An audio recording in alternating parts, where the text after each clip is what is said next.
আসসালামু আলাইকুম। আশা করি সবাই ভালো আছেন। আজকে আপনাদের সাথে শেয়ার করব আমি গুটি কলম করে কিভাবে দুটো গাছ বানালাম। আশা করি ভিডিওটা ভালো লাগবে, আর ভিডিওটা ভালো লাগলে একটি লাইক কমেন্ট করে দেবেন। দেখুন, আমি আজকে রঙ্গন ফুল গাছের গুটি কলম করব, সেজন্য মাটি আগেই প্রস্তুত করে নিয়েছি। আর দেখুন, চামড়া ছিলে নিয়েছি সুন্দর করে। এখন এখানে অ্যালোভেরা লাগিয়ে দেব। অ্যালোভেরাটা দেওয়ার কারণে এটা শুকাবে অনেক দেরি করে, আর শিকড় তাড়াতাড়ি বের হবে। এটা হলো রুট হরমোনের কাজ করে। আপনারা অবশ্যই এটা দেওয়ার চেষ্টা করবেন, তাহলে আপনার গুটি কলমটা অনেক তাড়াতাড়ি হবে। দেখুন, আমি একটা কিন্তু মাটি দিয়ে বেঁধে ফেলেছি। আমি এক হাত দিয়ে মোবাইল ধরে রেখেছি, আর এক হাত দিয়ে ভিডিও করছি, সেজন্য গিট দেওয়াটা দেখাতে পারিনি। দেখুন, আমি মাটিটা কিন্তু একদম আটা যেভাবে ছানায় ওইভাবেই নিয়েছি। আপনারা ওইরকম শক্তই দিবেন, তাহলে ভালো হবে। এই যে দেখুন, সুন্দর করে দুটো বেঁধে দিয়েছি। আপনারা এভাবে বেঁধে দিবেন। আর আপনাদের জন্য টিপস হলো, এখন দেখুন, আপনারা যখন এই গাছটাকে মাটি বেঁধে দিবেন তখন এটা শুকিয়ে যাবে। তখন কি করবেন, 15 দিন পরে এখানে পানি দিয়ে দিবেন সিরিঞ্জ দিয়ে, তাহলে আবার ভিজে যাবে। আর অবশ্যই এটা বৃষ্টির পানি ব্যবহার করবেন, তাহলে কিন্তু ভালো হবে।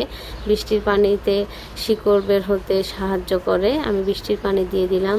আর এই যে 30 দিন পরে দেখুন, আমার গাছের কিন্তু অনেক শিকড় বের হয়ে গেছে। এখন আমি কেটে এটাকে লাগাবো। দেখুন কত সুন্দর শিকড় বের হয়েছে, আর গাছের গ্রোথটা কিন্তু মাশাআল্লাহ অনেক সুন্দর আছে।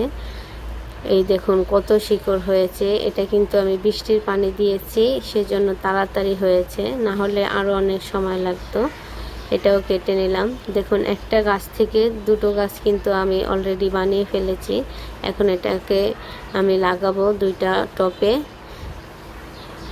এগুলা কিন্তু যদি কিনতে যান নার্সারিতে, তাহলে কিন্তু একটা গাছ অনেক টাকা নেবে। দেখুন, আমি একটা গাছ এনেছি, যেই গাছটা আমি গুটি কলম করলাম সেই গাছটা কিন্তু 350 টাকা দিয়ে এনেছি। আর এখন সেখান থেকে দুইটা গাছ আমার অলরেডি হয়ে গেছে।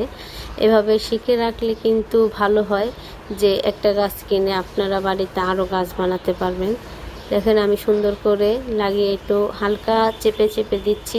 জোরে দিলে শিকড়ে কিন্তু আঘাত হবে, তাহলে গাছটা মরে যাওয়ার সম্ভাবনা থাকবে। এখন পানি দিয়ে দিলাম। পানি দেওয়ার পরে এটাকে আমি ছায়ায় রেখে দেব 2-3 দিন। দেখুন, 10 দিন পরে আমার গাছের কত সুন্দর গ্রোথ হয়েছে মাশাআল্লাহ। দেখুন, ফুলগুলো যেটি কলি ছিল সেগুলো ফুটে গেছে। গাছটা কিন্তু মাশাআল্লাহ বেঁচে গেছে আমার। দেখুন কত সুন্দর নতুন